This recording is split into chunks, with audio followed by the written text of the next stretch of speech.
Here's a new iOS 7 running on an iPhone 5. Installed this yesterday with not too many issues. It actually just took a little while, but it didn't fail or anything like a lot of people said it did on theirs. But here it is. So here's the new iOS 7. We'll show you from the lock screen. So it pretty much gives your phone a fresh new look. And as you can see, it's probably one of the most beautiful operating systems I've ever seen. It sort of puts Android to shame when you really look at it compared to this. So it's beautiful. There are some new features.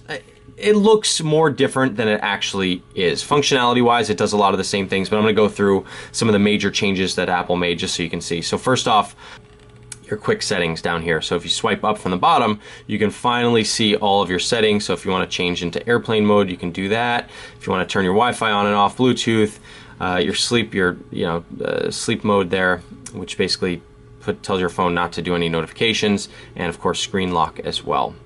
What do they call it? Do not disturb, that's what they call it. You can of course change your volume up and, or that's your brightness up and down. Then you have your settings for your music and your AirDrop. And here's the thing too, they added a flashlight. So now one-click access to flashlight, which is really neat. That's gonna put a lot of apps out of business. Down here is one-click access to your timer. Let's see what else you have. You got a one-click access to your calculator, and one-click access to your camera as well. So again, you can access that from all of your screens, no matter where you are. You just swipe up from the bottom, and there you go. That's a feature a lot of people have been waiting for a long time on Android. Look at your notifications, swiping down from the top. So as you can see, it kind of gives you this rundown of your day. So Thursday, September 19th, gives you the weather report, your calendar, your stocks, and any events that you might have tomorrow. And then you can of course look at missed calls and everything you have on there as well. Let's take a look at multitasking. So now, you used to double click the home button and it used to bring up your little apps down here. Well, now it kind of looks like the way WebOS does back on the Palm phones. So if you swipe up here, you actually kill off your apps that way. So you close them out. Let's take a look at the camera. Now this is different depending on what model of the phone you have. On this iPhone 5, you'll get most of the features. So of course it has a new look. You can swipe to the left and the right to do different things. And I'll show you what these different things are. So first you have video, take a quick video. Remember when you shoot video, always shoot like this because that's the way we see things, not like this. You don't want black bars on the side. Photo, there's your camera. Now here's a cool thing. They added a square mode because they know so many people are taking pictures with with Instagram. So of course if you took a picture in the past and then you tried to put it in Instagram and it was full screen, you would lose a lot of the stuff because it would crop out the top and the bottom, or you had to put black bars on it. This way you can take it so you actually see what's going to be in your picture way before you upload it to Instagram. And then here's your panoramic, so you can just slide your phone to the right and the left, or to the right when you take a panoramic picture. Let me show you what happens when you hold down the button now on the camera. Takes pictures fast. So now this is definitely not as fast as it's going to be on the iPhone 5S. When I tested that, it was really fast. It would take maybe up to 10 frames a second. Here's another little feature down here. If you see, they have filters built in, and you actually get a live view of the filters so you can see what they would look like before you take your picture in them. And that's also obviously geared towards the Instagram crowd. All right, let's look at your photos after you've taken them. So here's your Photos app. And what they did is they organized your photos into moments. So as you can see, it says Los Angeles, Hollywood, North Van Ness, which is where I am right now. And if you select a picture, you can then share it from the bottom here. And of course, this all looks different. If you notice, there's this AirDrop here. So AirDrop's this really cool feature which lets you just share your photo via AirDrop, which means anyone that's nearby with a phone, you can share your picture right to their phone, and it sort of uploads it through the wireless network and downloads it to their phone. So that's a neat little way. And then of course you have other ways to share. You have iMessage, you have Mail, you have iCloud, you have Twitter, Facebook, and a new one is Flickr.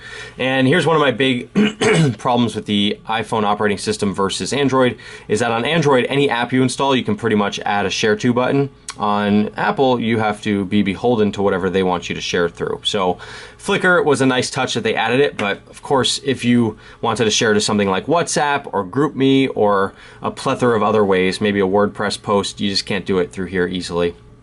So let's see your moments, and then you have collections. So there's a collection, and then you can go years. So it's kind of neat because a lot of people take a lot of pictures on their phone and then they just kind of get disorganized. So this is a neat way of seeing exactly where your pictures were taken, what years, and also where. And it's kind of just a nice way to organize your pictures. So Apple's doing a lot of the tough work for you instead of just having a camera roll of 10,000 pictures that you never know where they are. Let's go back to the airdrop feature. So you swipe up from the bottom. Right now you have 3 different options for your airdrop. So right now it's saying everyone. You can have it off. So if you don't want to have anyone see your phone, you can have it to, come on. You can have it to contacts, which is contacts only, or you can have it to everyone. So basically anyone with an iPhone nearby can send something to your phone. Mainly pictures, some videos, and I think that's about it. Maybe some music, not really sure on that one. Safari got a whole new look. Of course, the default browsing system that you have to deal with when you use an iPhone. And of course, it's kind of interesting that you can't change the default browser on here as much as you might want to change it to Chrome or something like that. But this is what you get. You get this browser. So it's a nice browser. It works really well. I think it's one of the better mobile browsers out there, but at the same time you don't really have a choice for the integrated browser. You have to use theirs. So if you look here, let's see here, what did they change? If you look here now, your windows look a little different. Let me open up another window, open up the New York Times, and now it kind of again reminds me of that Windows arrow look. So you can shift between windows like this, and then again, there's your other window. So, oh, and it just crashed. How about that? Let's take a look at iTunes Radio. So this is a big feature that a lot of people have been talking about. Of course, now you have free music on your iPhone. So if you press iTunes 100, there it goes, starts playing. It's beautiful, it's Apple, it looks great. You can fast forward to the next song.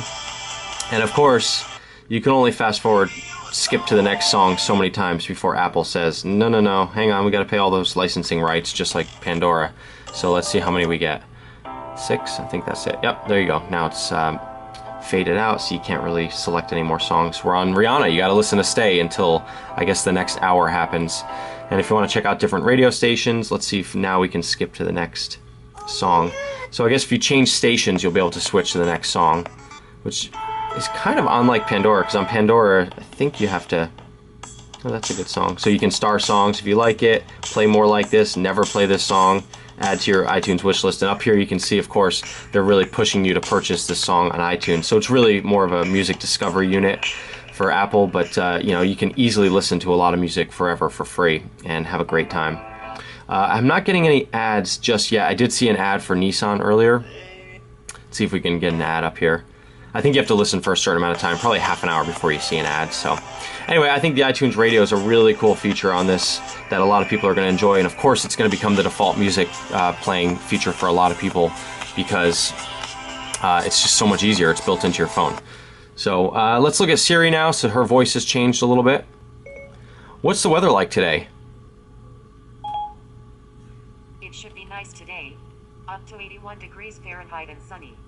So as you can see, Siri has kind of a new voice. She's got a different voice. It sounds a little bit better. Let's go into the settings and change it. You now have your choice also of a male voice as well. So we're going into the settings and let's do male voice and see how Mr. Siri sounds. What's the weather like today? Nice weather coming up today. Up to 81 degrees Fahrenheit and sunny. Okay, so his voice is kind of weird. I think I like the female voice a little bit better. Let's try a different query.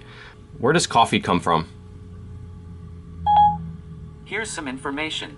Oh wow, that was really fast. Just brings up Wikipedia. What movies are playing nearby today? Okay, give me a moment. I found quite a number of movies playing today near Los Angeles. Tell me what times the family's playing.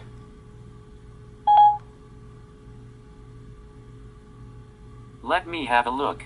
Here's what I found on the Okay, web. so I got a little caught up on that one. But anyway, Siri has a new look and feel, as you can see here.